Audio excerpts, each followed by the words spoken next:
ඔයාලා හැමෝටම සුබ දවසක්. ඉතින් අද අපි උදේ ලම් රයිස් හදන්න කියලා තමයි ලෑස්ති වෙන්නේ. ඉතින් මම වීඩියෝ එකක් කරන්න කියලා හිතුවා. රෙසිපීස් නම් ඩීටේල් දෙන්න හිතුවේ නැහැ, නිකන් ලොග් එකක් විදිහට ෂෙයා කරගන්න තමයි ආවේ. ඉතින් මුලින්ම උදේම නැගිටලා මෙහෙම කලිය හදාගන්න තමයි දැන් ලෑස්ති වෙන්නේ. බාස්මති ලංකා බාස්මති හල් වගේක් ගෙනත් තිබ්බ හස්බන්ඩ්.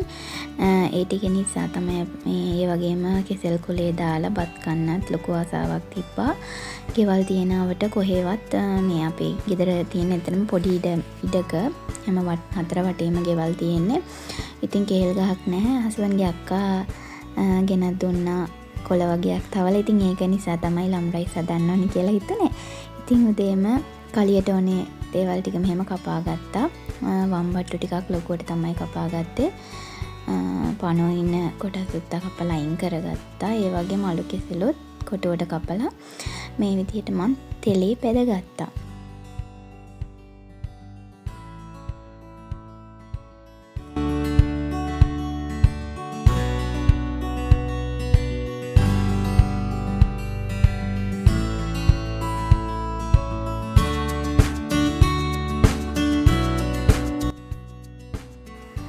වම්බඩු ටික මේ වගේ පැදීගෙන එනකොට අයින් කරගන්නවා. බාගන්නවා මේ වාජනයකට. ඊට පස්සේ අලු කෙසෙල් ටිකත් එහෙමම දාලා ෆ්‍රයි කරගන්නවා.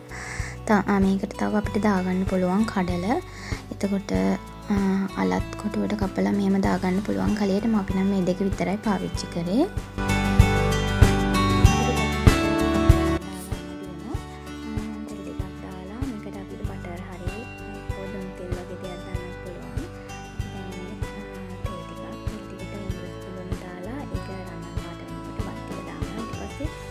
චුට්ටක් පැලෙන්න දීලා මම දාගත්ත කුරුඳු පොතුයි මසාල් එතකොට රම්ප කල්පිංචි දාගන්නවා. ඊට පස්සේ වතුර දාලා කාසිට්ටුත් දාලා තියාගත්තා. බත් ටික දැන් හැදෙයි. ඒකට ලුණු ටිකක් තෙල් දාගමු.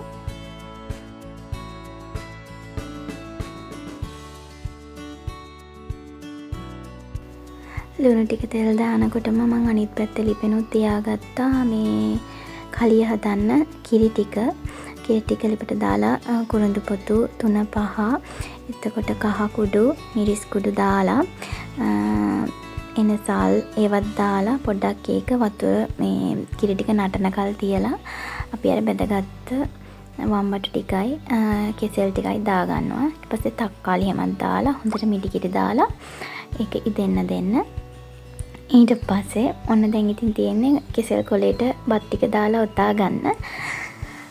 කෙසෙල් කොල චුට්ටයි තිබ්බේ නිසා ෆොයිල් එකකට රැප් කරලා තමයි බේක් කරන්න හිතුවේ.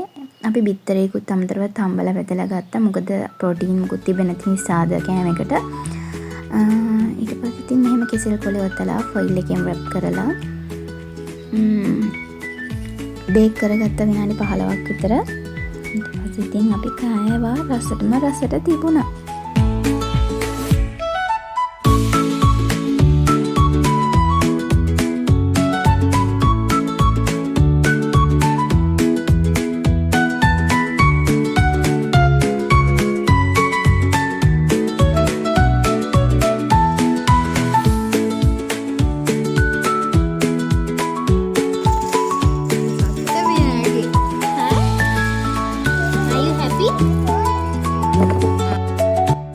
එහෙනම් ඉතින් අදට ගිහින් එන්න. බයි. ලයික් කරන්න, කමෙන්ට් කරන්න, ෂෙයා කරන්න. ඔයාලගේ සපෝට් එක ගොඩාක් වටිනවා මට. ගිහින් එන්නම්. බයි.